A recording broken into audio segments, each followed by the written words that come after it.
আসলে একজন এমপির কাজটা কি, দায়িত্বটা কি? আল্লাহ পাক যথেষ্ট পরিমাণ সম্মান দিয়েছেন, ইজ্জত দিয়েছেন, খাওয়ার জন্য পড়ার জন্য যে অর্থ তাও দিয়েছেন।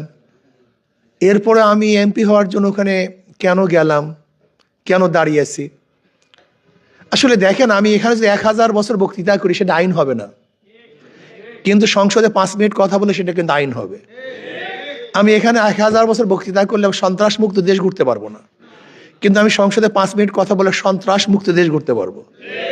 আমি 1000 বছর এখানে বক্তৃতা করলে আমার দেশ থেকে 28 লক্ষ টাকা পাচার বন্ধ করতে পারবো না, কিন্তু ওখানে 5 মিনিট বক্তব্য দিলে পাচার মুক্ত একটা দেশ গড়ার জন্য চেষ্টা করতে পারবো। আমি এখানে 1000 বছর বক্তৃতা করলেও চাঁদা মুক্ত দেশ করতে পারবো না, জুলুম অত্যাচার অবিচার মুক্ত দেশ ঘুরতে পারবো না, কিন্তু ওখানে 5 মিনিট কথা বললে এটা করা সম্ভব হবে। এখানে আপনারা অনেকে আছেন, সচিব মহোদয় আছেন। আসলে আন্নাসু আলা দিন মুলুকিহিম, আন্নাসু আলা দিনে মুলুকিহিম। প্রত্যেকটা মানুষ কিন্তু তার বাসার অনুসরণ করে, অনুকরণ করে। দেখবেন যে স্কুলের হেডমাস্টার ভালো, সেখানকার উস্তাদ এবং ছাত্ররাও ভালো।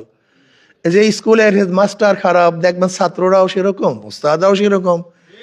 দেশের লিডার যেরকম, জনগণও সেরকম। এটাই বাস্তবতা। এই জন্য আমি যে আয়াত শরীফ তেলাওয়াত করছি, রাজনীতির সম্পৃক্ত নাই, কিন্তু নবী আলাইহিস সালাতু ওয়াস সালাম আল্লাহ পাক কেন প্রেরণ করেছেন, কিভাবে প্রেরণ করেছেন? উত্তম চরিত্র দিয়ে। আমাদের শায়খ মোর্শেদ নওয়ারাল্লাহু মারকাদাহু চমৎকার একটা কথা বলতেন, যেই কথারও সমস্ত কথার মূল 2 নম্বর জমিতে 1 নম্বর ফসল হয় না, 2 নম্বর গাছে 1 নম্বর ফল হয় না, 2 নম্বর উস্তাদের কাছে 1 নম্বর ছাত্র হয় না, 2 নম্বর নেতার কাছে দেশ কোনোদিন 1 নম্বর হতে পারে না। আমি অনেক সময় এটাকে সংক্ষিপ্ত উদাহরণ দিই। একজনের নাম এ, একজনের নাম বি, একজনের নাম সি। এ বি সি 3 জনই চোর। ক্ষমতায় আছে এ, সে কি করবে? আমরা আন্দোলন করলাম, সংগ্রাম করলাম, বিপ্লব করলাম, হটাও এ বসাও বি, সে কি করবে? আবার আন্দোলন সংগ্রাম, হরতাল অবরোধ, হটাও বি বসাও সি, সে কি করবে? কারণটা কি? এটা আমাদের মেজাজের মধ্যেই আসে না, এইটাই সমস্যা। আসলে নেতা এবং দলের পরিবর্তন হচ্ছে, নীতি ও আদর্শের পরিবর্তন হয়নি। ওসির পরে ওসি যায়, প্রশাসন যায়, কিন্তু আমাদের অবস্থা কি হয়? একই অবস্থায় আছি। এর কারণটা কোথায়? 54 বছর পর্যন্ত আমরা কি দেখেছি? কারা ক্ষমতায় বসেছে? যদি আপনারা বিরক্ত না হন, আমি 2-1টা কথা বলবো। আপনাদের খারাপ লাগতে আছে না ভাই? না, অনেক সময় না ভাই, অনেক মানুষ হয়ে গেছে এখানে। সবাই ভদ্র বিশিষ্ট এবং নির্বাচিত লোকদেরকে দাওয়াত দেওয়া হয়েছে, এখানে সবাইকে গড়ে দাওয়াত দেওয়া হয়নি। এ দেশটা কেন স্বাধীন হয়েছিল? 70 নির্বাচন হয়েছিল। সেই 70 নির্বাচনে আওয়ামী লীগ সংখ্যাগরিষ্ঠ সিট পেয়েছিলেন, প্রায় 160টা সিট পেয়েছিলেন। তারা পশ্চিম পাকিস্তান, পূর্ব পাকিস্তানের শাসক হবেন। জিয়াউর রহমান শেখ সাহেব তিনি আলোচনা করতেছিলেন যে আমি উভয় দেশের প্রধান হব, কিন্তু ইয়াহিয়া খান সাহেব তার কথা রাখলেন না। না রাখার পরে যুদ্ধ চাপিয়ে দেওয়া হয়েছিল। আমরা কেন আন্দোলন করেছিলাম, সংগ্রাম কেন করেছিলাম? ভোটের মর্যাদা রক্ষা না করার কারণ, অন্য কোনো কারণ নাই। কিন্তু যদি তখন শেখ সাহেব প্রধানমন্ত্রী বা প্রেসিডেন্ট হতেন, তাহলে দেশ স্বাধীন হতো? কোনোদিন না। এখানে ভোটের মর্যাদা রক্ষা না করার কারণেই আমাদের যা যা কিছু ছিল তা নিয়ে ঝাঁপিয়ে পড়েছিলাম।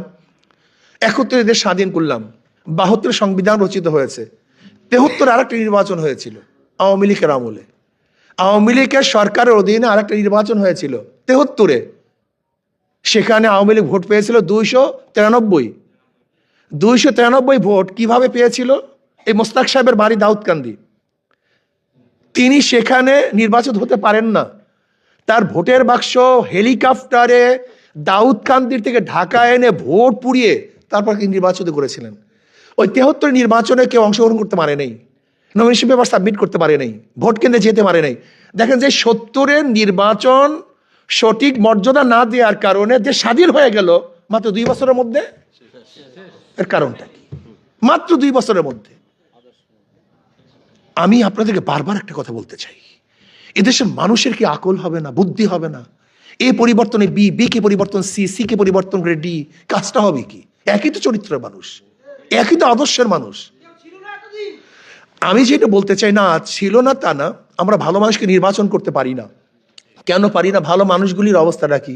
সে তো ঘুষ খায় না, সুদ খায় না, সে তো বিশাল অঙ্কের টাকা ব্যাংকের থেকে মারিন করে না।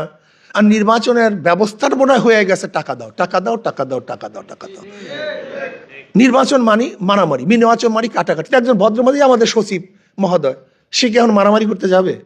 আমি পীর মানুষ, আমি কি মারামারি করতে যাব? এখন কি করতে হয়? আমি যখন প্রথম নির্বাচন করেছি, বিশ্বাস করবেন না, আমার মুখের মধ্যে ধোঁয়া ছেড়ে তো বিড়ি। এটা করছে, এ পাবলিক করছে, কিন্তু আমি পিছপা হইনি। কেন? এই সমাজকে পরিবর্তন করতে হবে, এই ঘুণে ধরা সমাজকে পরিবর্তন করতে হবে। যদি আমরা পিছনে সরি, যদি ঘর ছেড়ে দেয় মালিক, তখন ঘরের মধ্যে সাপ বিচ্ছু বাসা বাঁধে, কিন্তু যখন মালিক সেখানে যায়, সেখানে বাসা বাঁধতে পারে না। আমরা ভদ্র বিশিষ্ট মানুষগুলি, যারা দেশের কল্যাণ চাই, মানুষের কল্যাণ চাই, এই লোকগুলি পচা গান্দা রাজনীতির থেকে দূরে থাকার কারণে এখানে চোর ডাকাত বদমাশরা যা বাসা বেঁধেছে, সব 2 নাম্বার 6 নাম্বার লুটেরা গুন্ডা বদমাশরা এখানে অংশগ্রহণ করেছে। আমরা কি চাই? আমরা চাই এখানে ঘরের মালিক আসবে এবং সেখানে সাপ বিচ্ছুগুলা পালিয়ে যাবে। ঘরের মালিক আসবে, চোর ডাকাতরা দখলকৃত জমি ছেড়ে দিবে। ঠিক আমরা কি চাই? ভদ্র বিশিষ্ট মানুষগুলি ক্ষমতায় আসুক, দিনদার এখানে আসুক। যদি দিনদার এখানে না আসে, 1000 বছর চেষ্টা করবেন, চিল্লাবেন, আন্দোলন করবেন, সংগ্রাম দিবেন, বারবার জীবন দিবেন, রক্ত দিবেন, এই দেশ পরিবর্তন হবে না। আমি আগেই বলেছি, আমি এখানে কেন নির্বাচিত হতে চাই। আমরা সবাই বলছেন বাকেরগঞ্জ উন্নয়ন, বাকেরগঞ্জ উন্নয়ন সেকেন্ডারি কাজ। একজন এমপির কাজ শুধু রাস্তাঘাট করা না, একজন এমপির কাজ হলো আগামী দেশটা কোন নীতি এবং আদর্শতে চলবে সেটা নির্মাণ করা, এটা বিনির্মাণ করা। এদেশে চুরি হবে কি হবে না, ডাকাতি হবে কি হবে না, জুলুম অত্যাচার হবে কি হবে না, অবিচার হবে কি হবে না, গুম হবে কি হবে না। আজকে বিচারের অবস্থাটা কি? সেখানে নিরপেক্ষ বিচার নাই। আজকে বর্তমান বিচারালয়ের মধ্যে নিরপেক্ষ বিচার নাই, অথচ একজন বিচারালয়ে থাকা উচিত। এখানে ভদ্র বিশিষ্ট লোক আছেন। একটা ভালো কান্ট্রির সবচেয়ে বড় নমুনাটা কি? রাস্তা ঘাট না, একটা ভালো কান্ট্রির সবচেয়ে বড় নমুনা হলো বিচার ব্যবস্থা। এটা সুবিচার হলো সবচেয়ে বড় নমুনা। অথচ আমাদের সুবিচার বলতে কিচ্ছু নেই। এই যে নমিনেশন পেপার নিয়ে দেখেন, এক নমিনেশন পেপারে একজনের ভুল হয়েছে, তার নমিনেশন পেপার কারেক্ট, ওই একই কারণে আর একজনকে বাতিল। এটা কেমন হলো? এটা কিসের বিচার আমাকে বলেন? তাহলে আইন জানে না বা প্রয়োগ করতে পারে না। সব জায়গায় গ্যাঞ্জাম, সব জায়গায় ঘুরে ধরছে। এই সমাজ থেকে লুটকে বন্ধ করতে হবে, জুলুম অত্যাচারকে বন্ধ করতে হবে, সাম্যতা, মানবিক মর্যাদা, সামাজিক ন্যায় বিচার প্রতিষ্ঠিত করতে হবে।